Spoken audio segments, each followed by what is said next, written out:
안녕하십니까. 35회 공인중개사 시험을 준비하는 수험생 여러분 반갑습니다. 자, 오늘은요, 우리가 공부하는 데 있어서 꼭 시험에 관련해서 적용되는 2024년 개정세법, 물론 실무를 준비하는 분들도 개정이 된 거 있지만 실무에 관련된 부분은 현재까지는 많잖아요. 기본 이론서의 기본 공부하는 수험생들 위주로 한번 정리를 하는 걸로 하겠습니다. 자, 보시죠. 첫 번째, 납부지연 가산세. 여기서 말하는 납부지연 가산세는요, 고지서에 기재된 날짜 있죠. 고지서 나오는 세금, 이를테면 재산세 같은 경우는 고지서가 나오잖아요. 그럼 납세고지서에 납부기한까지 납부하지 않았을 때 기본적으로 3%의 가산세가 붙습니다. 납부기한 내 납부하지 않았으면 3%의 가산세가 붙고, 또 하나 1개월 지날 때마다 다음과 같이 계산한 금액을 납부지연 가산세로 부과를 했었어요. 그래서 거기 납부하지 않았거나 과소납부한 세금에 금융기관의 연체 대출금 이자율을 감안을 해서 1개월 단위로 해서 만분의 75, 비율로 얘기하면 0.75%, 1개월 지날 때마다 이렇게 대통령령이 정하는 이자율로 계산을 해서 요거 전체 60개월을 무할 수 없다, 초과할 수 없도록 그렇게 되어 있던 그런 납부지연 가산세가 올해부터 개정이 됐죠. 이렇게 개정됐어요.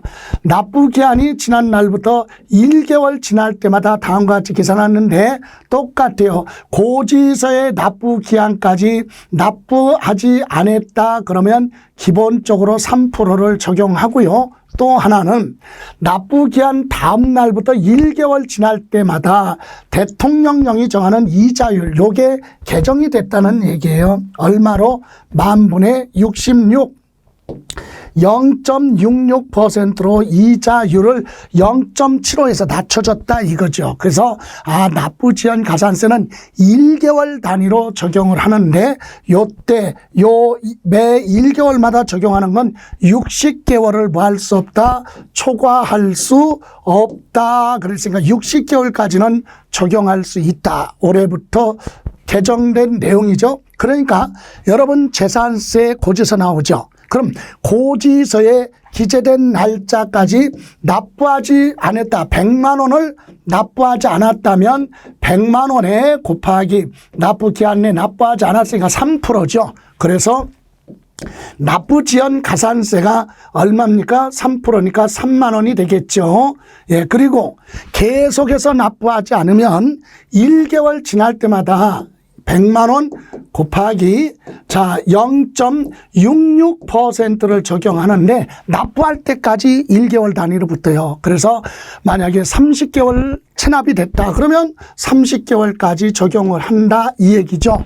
이해가십니까? 다만 이때 요 0.66 계산하는 1개월마다 적용하는 건 60개월을 초과할 수 없도록 되어 있다. 그리고 요 기간이 1개월 미만일 때는 없는 것으로 보고 1개월이 안 되는 건 계산하지 않겠다 이 얘기입니다. 자, 여기에 관련해서 요거 있죠. 요거에 대한 가산세는 자, 지방세법은요 45만 원 체납된 지방세에 45만 원 모일 때 미만일 때는 적용하지 않고 3%만 적용합니다. 요 부분 물론 국세의 경우에는 0.66이 아니라 똑같아요. 10만 분의 얼마 22 지방세만 이렇게 개정이 됐다라고 하는 내용입니다. 요거 하고요. 또 하나 이거에 관련해서 요거 만분의 66을 적용하는데 여기에 적용 한도는 30만 원 미만인 경우는 적용하지 않고 60개월을 초과할 수 없다 그랬는데 1개월이 안 될 때는 1개월 미만은 없는 걸로 한다 그랬지 않습니까? 그런데 요 부분이 개정이 됐다. 그죠?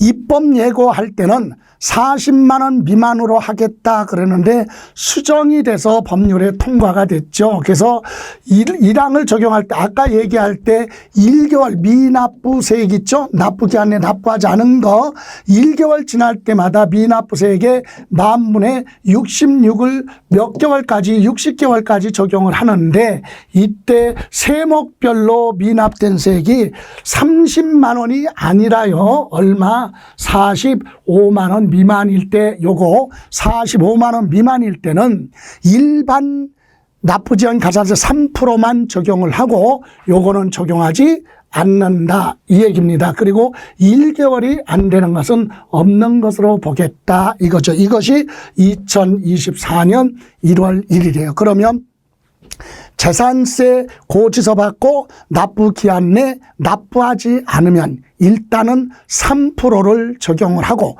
1개월 지날 때마다 0.66% 60개월까지 적용할 수 있는데 다만 체납된 세액이 고지서 한 장당 45만 원 미만이라면 0.66% 적용하지 않고 3%만 적용한다. 그 내용이 되겠습니다. 이렇게 해서 우리 지방세 기본법에 대한 내용 보셨고요. 이번에는 지방세법 이제 취득세 납세 의무자 큰 의미는 없지만 부동산하고 좀 거리는 멀지만 그래도 학습하는데 참고로만 보고 갑니다.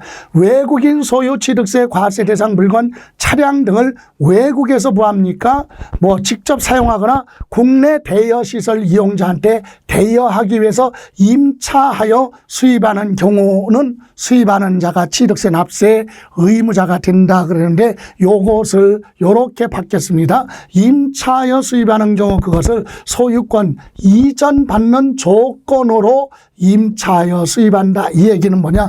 리스 계약을 체결하고 계약 기간에 리스료를 지급하고 다 끝나고 나면 소유권을 넘겨받는 조건으로 외국에서 수입하는 차량 등에 대해서는 수입하는 자가 납세 의무자 이 부분이에요. 소유권 이전 받는 조건으로 임차하여 수입하는 경우 요거 이런 경우는 올해 2024년 1월 1일부터 수입하는 자를 납세 의무자. 그래서 우리가 시험을 준비하는 수험생들은 큰 의미 없어요. 왜 그러냐면 부동산하고 거리가 멀기 때문에 그렇습니다. 자, 이번에는요.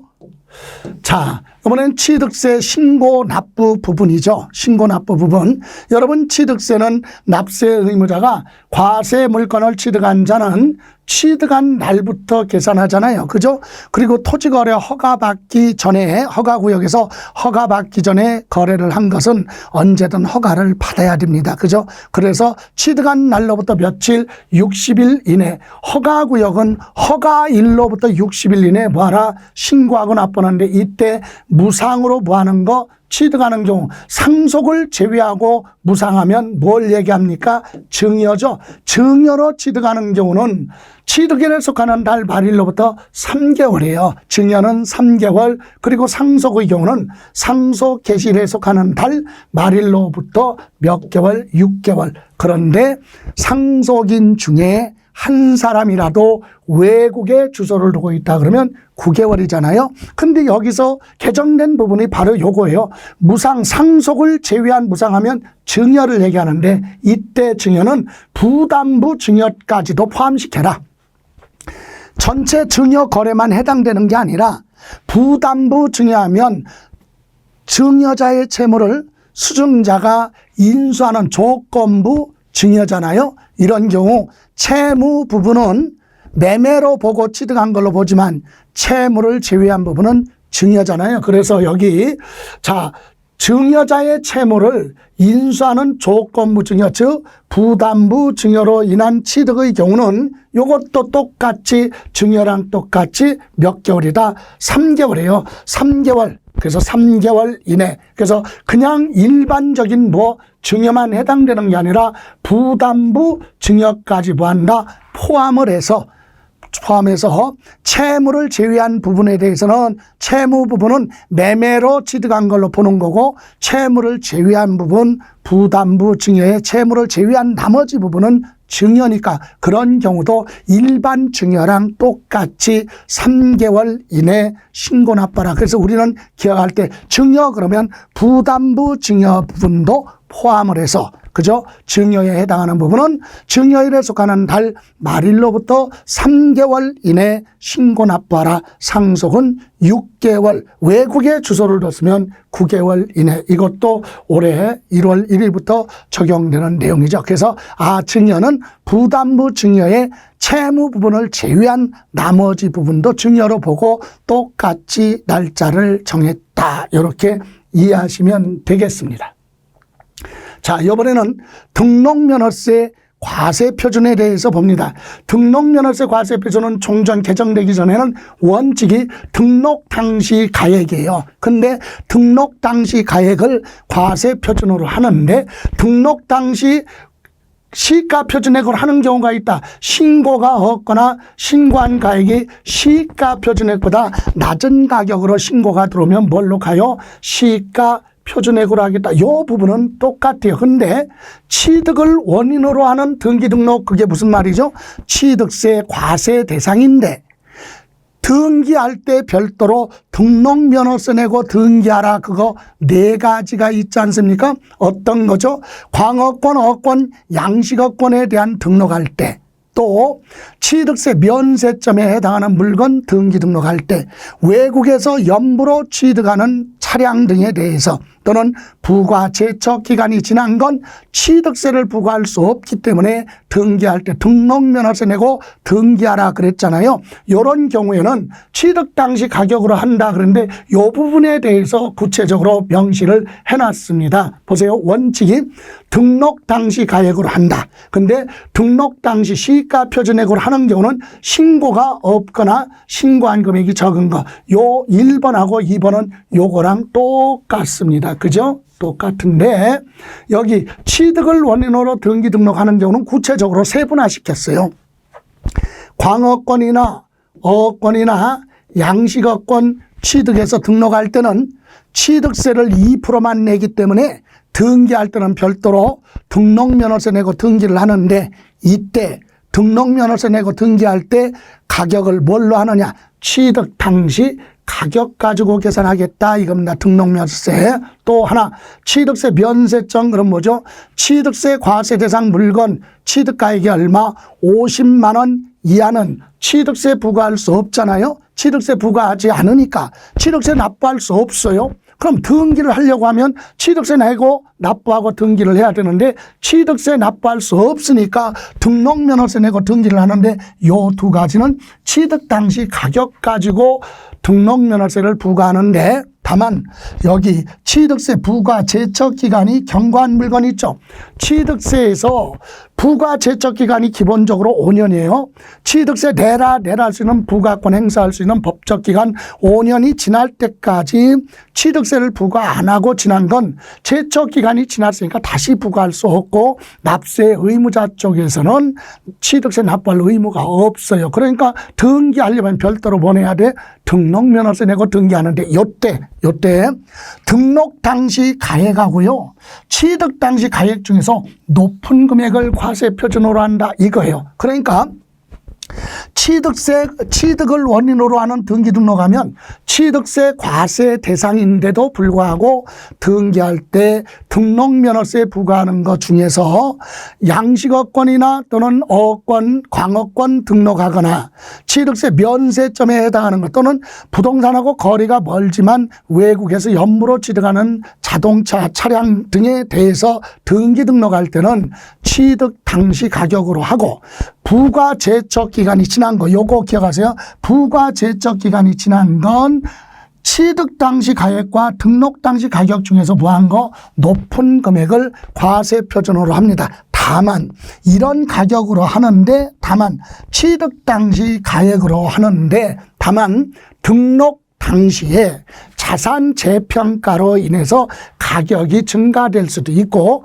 감가상각을 계산해서 자산 가치가 감소된 거 비용으로 처리하는 회계 절차 감가상각이죠. 그래서 감가상각비로 계산했기 때문에 자산 가치가 감소될 수도 있어요. 그래서 재평가를 해서 증가되거나 감가상각으로 감소가 된 경우 결론은 증감 변동이 있다면 변동된 가격으로 가는 거고 변동이 없으면 원래 가격으로 가겠다 이 얘기입니다. 그래서 요거까지 하는데 요 부분을 기억하시라는 얘기예요. 그래서 취득세 과세 대상인데도 등기 등록을 할 때는 등록면허세 내고 등기를 하는데 광어권, 어권이나 면세점에 해당하는 건 취득 당시 가격으로 계산을 하는 거고, 부과 제척 기간이 지난 거에 대한 등기 등록은 등록 당시 가격과 취득 당시 가격을 비교해서 금액이 무한 걸로 간다, 높은 금액으로 한다 이 얘기예요. 그런데 이때 요 취득 당시 가격이 자산 재평가나 감가상각 등으로 변동이 됐다면 변동된 가격으로 한다. 요거 기억하시고, 요것은 똑같아요. 2024년 1월 1일부터 시행되는 법률이죠. 시행되는 게 언제냐? 그래서 그 부분 신경 쓰시고요. 다음. 이번에는 재산세 납세 의무, 앞에서 취득세 납세 의무자와 같은 개념입니다. 그리 중요한 건 아니지만 외국인 소유 항공기 선박을 임차하여 수입하는 경우 그러면 구체적으로 명문화 시켰어요. 뭐라고?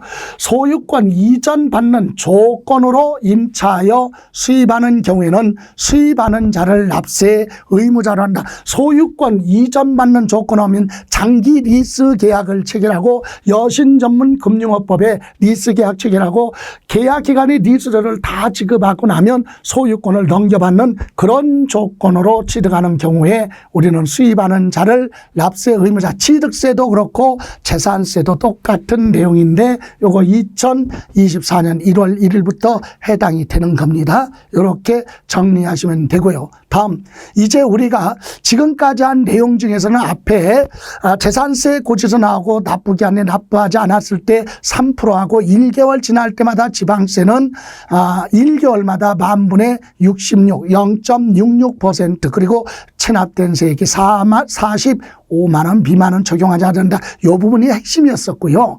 그리고 등록면허세 과세 표준에서 기억할 거, 그죠?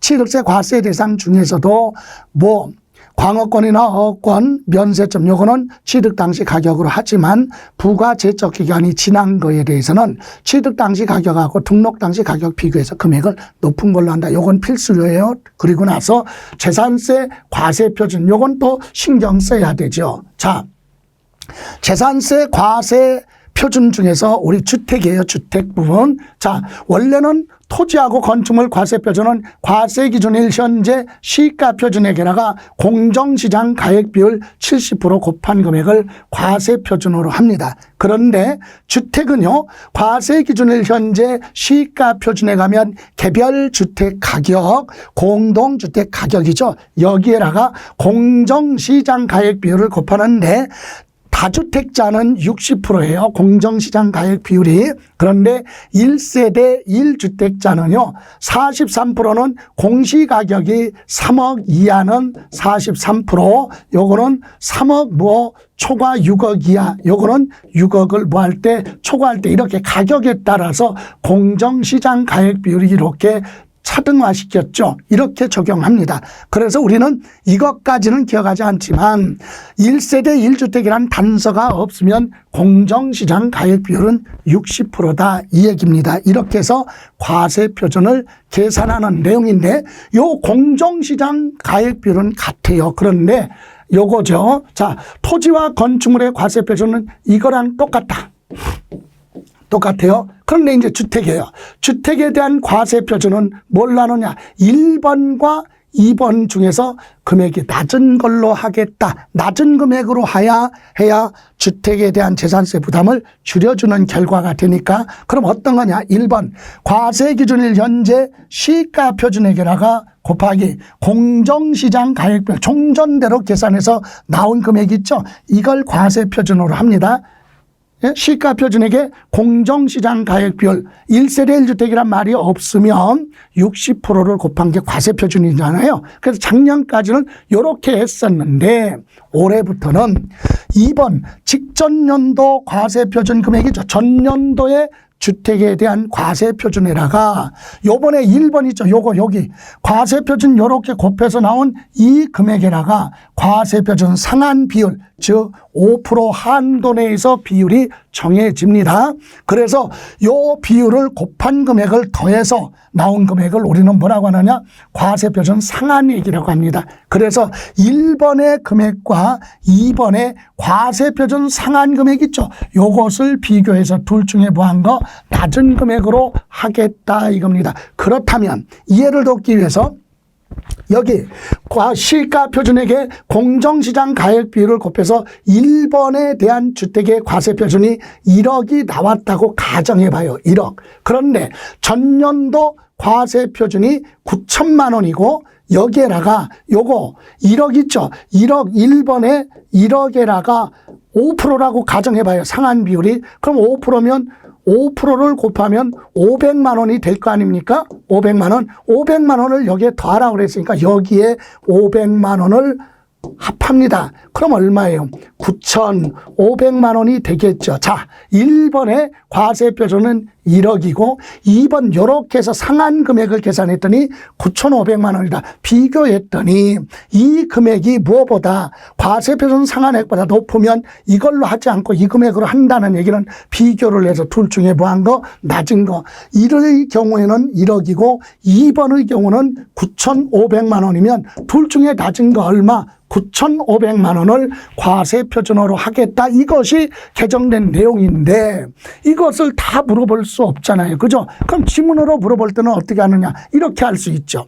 주택에 대한 과세 표준은 과세 기준일 현재 시가 표준액의 공정시장 가액 비율을 곱한 금액으로 한다. 다만 이 금액이 무엇보다 크면 과세 표준 상한액보다 뭐하면 크면 과세 표준 상한액을 과세 표준으로 한다. 아니면 시가 표준액의 공정시장 가액을 곱한 금액과 과세 표준 상한액을 비교를 해서 둘 중에 낮은 금액을 과세 표준으로 한다. 이렇게도 물어볼 수 있다. 지문 하나로. 이해가십니까?